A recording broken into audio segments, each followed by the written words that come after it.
Hi guys, welcome to Vidya's Cookbook.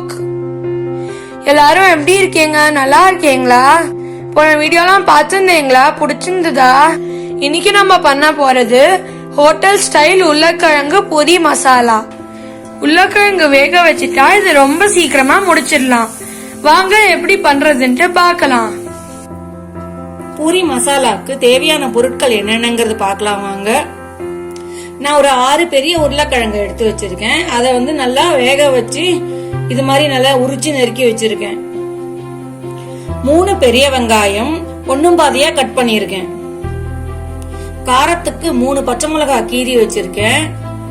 கொஞ்சம் சின்ன piece இஞ்சிய நறுக்கி வச்சிருக்கேன் நானு. கொத்தமல்லி கொஞ்சோண்டு, கருவேப்பிலை கொஞ்சோண்டு. அரைக்கிறதுக்கு தேவையானது பொட்டுக்கடலை 2 டேபிள் ஸ்பூன், 1 ஏலக்காய், 1 பச்சை மிளகாய். இது தண்ணி விட்டு அரைச்சி எடுத்துட்டு வரணும். இங்க பாருங்க, நம்மளுக்கு அரைச்சது ரெடி ஆயிடுத்து. இது நம்ம ஒரு பக்கம் எடுத்து வச்சு தாளிக்கிறதுக்கு தேவையான பொருட்கள் என்னென்னங்கிறத பார்ப்போம். கடுகு 1/4 டீஸ்பூன், கடலைப்பருப்பு 2 டேபிள் ஸ்பூன், ஏன்னா இது கொஞ்சம் கூட இருந்தா நல்லா இருக்கும் பார்க்க. உளுத்தம் பருப்பு 1/4 டீஸ்பூன், மஞ்சப்பொடி 1/4 டீஸ்பூன், பெருங்காயம் 1/4 டீஸ்பூன், எண்ணெய் 2-3 டேபிள் ஸ்பூன், உப்பு தேவையான அளவு. நம்ம ஒரு பேனை நல்லா சூடாக்கி அதுல நம்ம கொஞ்சம் எண்ணெயை விட்டுக்குவோம்.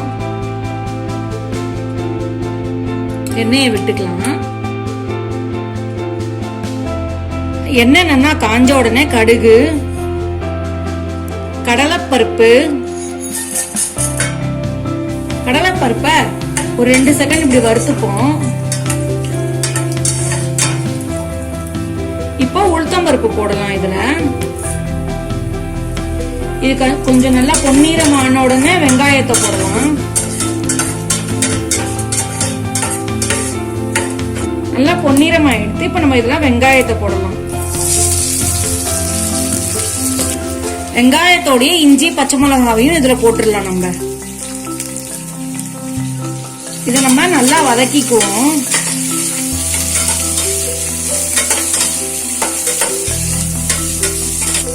இத பொன்னிறமா வதக்க கூடாது, கொஞ்சம் வதங்கினா போறோம் நம்மளுக்கு. இப்போ இதோட மஞ்சப்பொடி போட்டுக்குவோம். பெருங்காயமும் இதோட சேர்த்துடலாம். வெங்காயத்துக்கு தேவையான அளவு உப்பு போட்டுக்கலாம். இதோட இதையும் நல்லா வதக்கிக்கலாம். நம்ம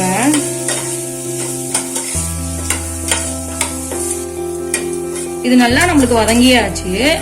இப்போ இதோட நம்ம அரைச்சி வச்சிருக்கிற விழுத போட்டுடலாம். இதோட அரைச்சி வச்சிருக்கிறது இதோட சேர்த்துடலாம். அதோடய மிக்ஸி ஜார் அலுமின வாட்டரையும் இதெல்லாம் விட்டுடலாம். நம்ம இது நல்லா கலந்து விடுவோம். மசாலாவோட பச்சை வாசனை போற வரைக்கும் நம்ம நல்லா கொதிக்க விடணும்.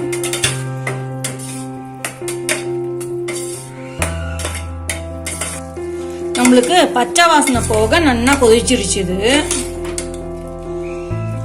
இதோட நம்ம வேக வச்ச உருளைக்கிழங்கையும் இதுல சேர்த்துருவோம்.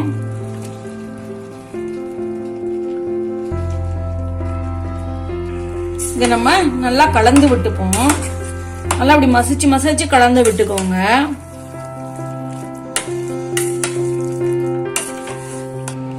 பூரி மசாலாக்கு தேவையான அளவு தண்ணி. இத நம்ம நல்லா மிக்ஸ் பண்ணி விட்டுப்போம். இப்போ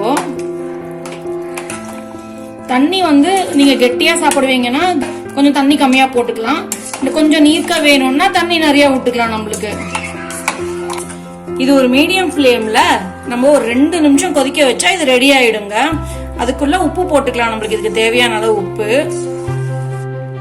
அப்ப நம்ம வெங்காயத்துக்கு கொஞ்சம் உப்பு போட்டதுனால கொஞ்சம் கம்மியா உப்பு போட்டுக்கோங்க. நல்லா கலந்து விட்டு 2 நிமிஷம் கொதிக்கிட்டு நம்மளுக்கு. 2 நிமிஷம் நம்மளுக்கு நல்லா கொதிச்சிருச்சு. இங்க பாருங்க, ரொம்ப அருமையா ரெடி ஆயிடுது நம்மளுக்கு. கொத்தமல்லிய கருவேப்பிலைய தூவி ஒரு கலர் கலரி இறக்கினா அவ்வளவுதான். நல்லா ஒரு கலர் கலரினா மணக்க மணக்க பூரி மசால் ரெடி ஆயிடுது. அருமையான ருசியான பூரி மசாலா ரெடி ஆயிடுத்து. இது பூரியோட சேர்த்து சாப்பிட்டா ரொம்ப சூப்பரா இருக்கும். தேங்க்யூ ஃப்ரெண்ட்ஸ், இந்த வீடியோ பார்த்ததுக்கு. லைக், ஷேர் அப்புறம் சப்ஸ்கிரைப் பண்ண மறந்துடாதீங்க. பாய் பாய்.